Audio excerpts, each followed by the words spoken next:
Bien chers frères et sœurs dans le Seigneur, que la grâce et la faveur de notre Seigneur Jésus descendent et demeurent sur chacun et sur chacune de vous.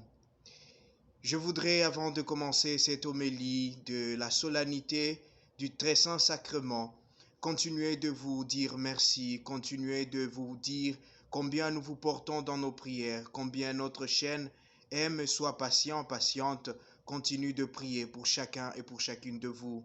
Chacun de vous et chacune de vous dans ce qu'il fait pour cette chaîne nous apporte beaucoup de joie, beaucoup de consolation. Et pour cela, je vous dis merci, merci infiniment. La célébration du très saint sacrement nous rappelle que nous célébrons une alliance. Nous célébrons une alliance que nous avons conclue avec le Seigneur. Une alliance, une nouvelle alliance que nous avons conclue en Jésus-Christ avec Dieu notre Père par la puissance de l'Esprit Saint. Le dimanche passé, nous avons célébré la Sainte Trinité, où nous avons rappelé, nous nous sommes rappelés que ce que nous faisons comme chrétiens, nous le faisons toujours au nom du Père et du Fils et du Saint-Esprit. Et l'alliance que Dieu veut conclure avec nous, ce lien d'amour que Dieu a établi avec nous, il l'a établi par le Fils dans l'Esprit Saint. Et insistons un peu sur les termes alliance. L'alliance fait de ceux qui contractent cette alliance des alliés, de al-liés. Al, si nous prenons le terme en arabe, signifie les ou signifie deux ou signifie encore Dieu lorsque le A est majuscule. Donc l'alliance, c'est un lien. Ça peut signifier les lier ou bien liés à Dieu. Et nous voyons dans la première lecture que Israël est en train de se lier à Dieu. L'alliance porte trois éléments. Ces trois éléments, ce sont les éléments qui font en sorte qu'une alliance soit une alliance. Et pour moi, sans ces trois éléments, l'alliance tombe dans l'eau. L'alliance n'existe même pas. Le premier élément, ce sont les termes de l'alliance. Le deuxième élément, c'est l'adhésion à l'alliance. Et le troisième élément, c'est le signe de cette alliance, l'élément qui fait que cette alliance soit effective, que ces liens soient évidents. Les termes de l'alliance.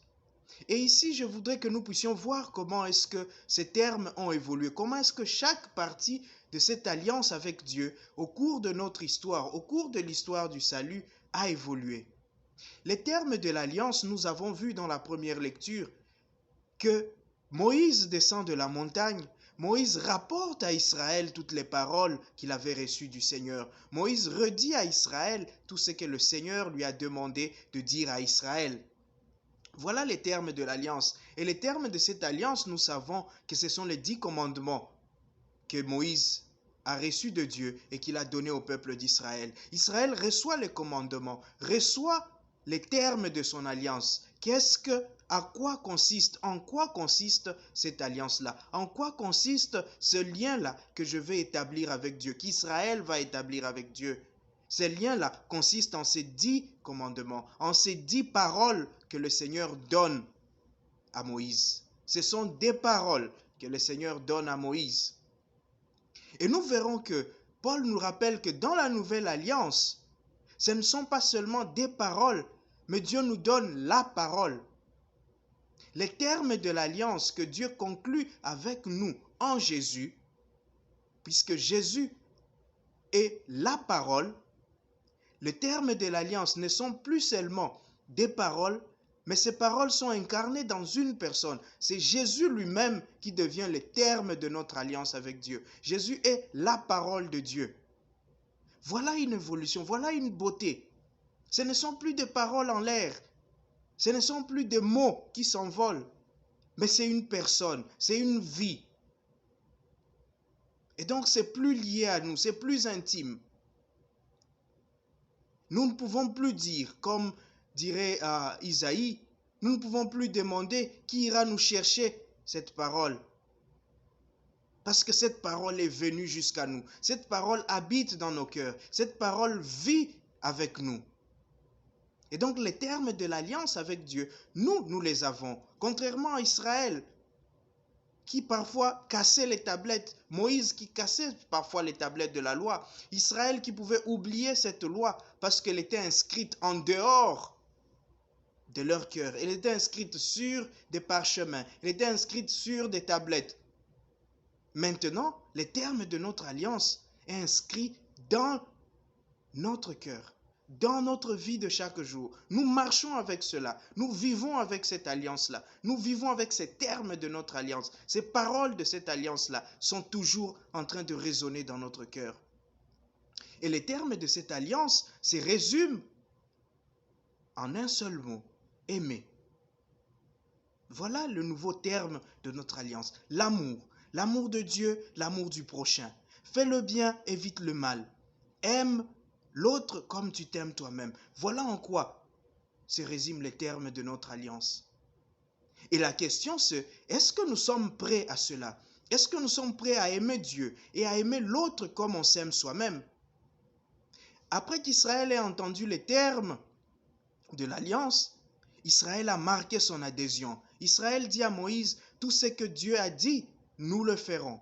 Et plus tard, ils diront même, nous obéirons. Et donc, Israël marque son adhésion, marque son accord, acquiesce au terme de l'alliance, au terme de cette nouvelle relation, au terme de ce lien nouveau avec le Seigneur. Et nous-mêmes, nous avons adhéré à cette parole de Dieu, à ce désir d'amour, à ce désir de vivre avec les autres comme nous vivons avec nous-mêmes, à ce désir d'aimer les autres comme nous nous aimons nous-mêmes. Nous y avons adhéré le jour de notre baptême, le jour que nous avons professé notre foi, le jour que nous avions dit, nous croyons en Dieu, nous croyons en Jésus, nous croyons en l'Esprit Saint, nous croyons en la Sainte Église, nous croyons à la rémission de péchés, à la résurrection des morts, à la vie éternelle. Nous rejetons Satan, nous rejetons. Ce moment-là de notre baptême, eh bien, nous avons adhéré à cette alliance d'amour. Nous avons dit oui à l'amour de Dieu. Nous avons dit oui à ce commandement. Nous avons dit, Dieu, nous voulons être en alliance avec toi. Nous voulons marcher avec toi. Nous voulons te suivre et nous voulons être tes enfants. À notre baptême, donc, nous avions déjà entendu ces paroles-là à la catéchèse. On nous avait déjà expliqué en quoi consiste l'amour de Dieu. On nous avait déjà expliqué cet amour de Dieu, comment est-ce qu'elle s'est traduite dans la vie de chaque jour. Et à notre baptême, nous avions dit oui. Nous adhérons, nous acceptons, nous acquiesçons, nous allons le faire. Et n'oublions pas que les termes de notre alliance avec Dieu, ce ne sont pas seulement des paroles, mais c'est toute une vie, c'est une personne. Et donc nous avions accepté de dire, nous suivrons Jésus. Nous allons vivre comme lui. Nous allons aimer comme lui. Nous allons servir comme lui. Et puisque nous avons dit cela, puisque nous avons adhéré, le troisième élément qui vient, comme on l'a dit, c'est le signe de cette alliance. Qu'est-ce qui nous prouvera? Qu'est-ce qui montrera? Qu'est-ce qui nous rappellera chaque fois que nous avons un lien avec Dieu? Qu'est-ce qui nous rappellera chaque fois que nous avons décidé, nous avons accepté de marcher avec Dieu? Le troisième signe, le troisième élément plutôt, pour le peuple d'Israël, c'était le sang. Moïse a monté l'autel. Moïse a construit l'autel. Ils ont tué les bêtes, ils ont tué les taureaux, ils les ont immolés. Et Moïse a aspergé le sang sur le peuple, comme signe de cette alliance-là, comme signe de ce lien, comme signe de cette relation nouvelle avec Dieu. Mais nous allons nous rendre compte que le sang de l'agneau, le sang des taureaux, pardon, c'est un sang d'animal. C'est un sang qui n'a aucun lien, ni avec Dieu, ni avec les humains. Et donc ce lien-là, le signe-là est faible, le signe-là est éphémère, le signe-là ne peut pas durer. Parce que ce signe-là n'engage ni moi, ni Dieu. Il est extérieur à moi et extérieur à Dieu. Et nous avons vu au cours de l'histoire combien de fois Israël a brisé cette alliance. Israël a rompu cette alliance parce que le lien n'était pas solide. Le lien n'était pas solide. Et puisque le lien n'était pas solide, alors Israël pouvait se permettre de temps en temps de fuir, de temps en temps d'aller à côté. Et Dieu, dans son amour, puisque lui est toujours fidèle, puisque lui n'abandonne jamais, Dieu a voulu trouver un lien qui sera éternel. Un lien qui sera si fort que même nous ne pourrions pas le briser. Un lien qui sera toujours là. Et ce lien-là devait avoir une connexion en même temps avec lui et avec nous. Puisque quand nous sommes en communion, quand ce lien nous met en communion, nous nous retrouvons en Dieu et Dieu se retrouve en nous. Et le Seigneur, dans son amour, dans sa grandeur, a trouvé le lien parfait. A trouvé ce lien-là, ce signe parfait de cette alliance avec nous. Ce signe, c'est le pain et le vin, qui par la consécration deviennent le corps et le sang du Christ. Voilà un lien parfait, voilà un lien sans faute, voilà un lien éternel. Le pain et le vin, qui deviennent le corps et le sang du Christ, signent le pacte de notre lien, de notre union avec Dieu, et un pacte qui est éternel. Parce que Jésus est mort, il est ressuscité et il vit éternellement. Et donc nous n'avons plus besoin, comme le peuple d'Israël, de chaque fois tuer des taureaux. Un taureau qui est différent du taureau précédent. Un taureau qui n'a pas le lien avec l'autre taureau qu'on a tué avant. Le Christ, lui, il est le même hier, aujourd'hui, demain et pour l'éternité. Son sacrifice, il est le même hier, aujourd'hui et pour l'éternité. Le Christ, il est 100% Dieu, 100% homme. Et donc, il fait le lien parfait entre nous et le Seigneur. Il fait le lien parfait entre Dieu et l'humanité. Et donc, dans le Christ, dans le Saint-Sacrement, nous retrouvons une alliance éternelle avec Dieu. C'est pourquoi, dans l'Église catholique, nous considérons que le Saint-Sacrement, le corps et le sang de Jésus, le sacrement de la communion, c'est le sommet, la source et le sommet de tous les sacrements de l'Église. C'est là où tous les sacrements prennent source et c'est là où tous les sacrements trouvent leur achèvement. C'est le point central, c'est le point focal, parce que c'est là que s'accomplit notre alliance avec Dieu. C'est là que nous nous lions éternellement au Seigneur. Et donc, nous qui communions, nous qui avons part au corps et au sang du Christ, nous devons réaliser le mystère qui se passe en nous. Nous devons réaliser que chaque fois que nous mangeons le corps du Christ, chaque fois que nous buvons son sang, eh bien, nous réitérons ce lien d'amour, nous réitérons cette alliance, nous redisons à Dieu ce que Israël a dit, tout ce que Seigneur tu nous as dit, nous l'appliquerons. Nous disons à Dieu, nous croyons en toi, nous croyons en ton Fils, nous croyons en l'Esprit, nous croyons en l'Église, nous croyons au pardon des péchés, nous croyons en la résurrection des morts, nous croyons en la vie éternelle. Nous disons à Dieu, nous rejetons Satan, nous rejetons le mal, nous allons combattre le mal. N'oublions pas ça, chers frères et sœurs, que chaque fois que nous nous approchons de l'autel, nous accomplissons, nous renouvelons, nous réitérons ce lien avec le Seigneur.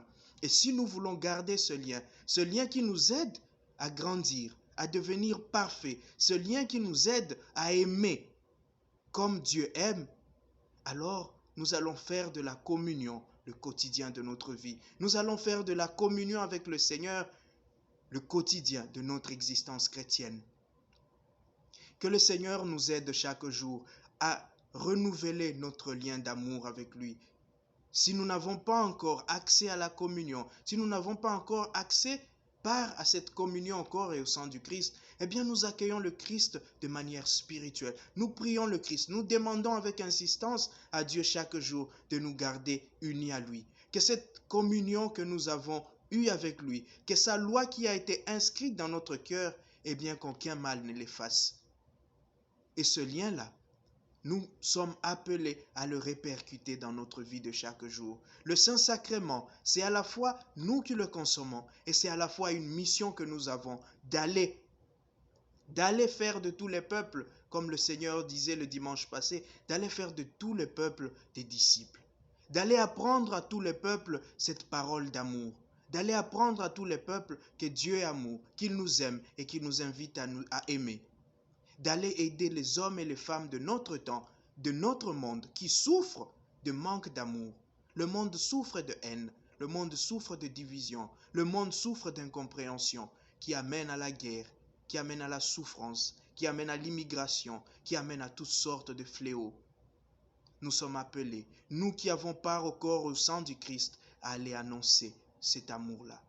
Nous sommes appelés à aller dire aux hommes et aux femmes de ce temps que Dieu est fidèle à son amour, que Dieu est fidèle à son alliance et qu'il attend de nous que nous répondions à cette fidélité.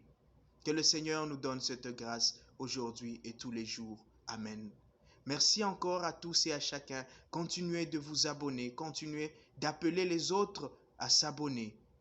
Dieu fait grâce, nous sommes en train d'approcher les 400 abonnés. C'est une grâce et je sais que nous allons continuer de grandir parce que nous sommes dans cette alliance avec Dieu. Nous sommes liés au Seigneur. Nous sommes liés au plus grand, au plus fort, au plus puissant. Que le Seigneur vous donne cette grâce. Amen.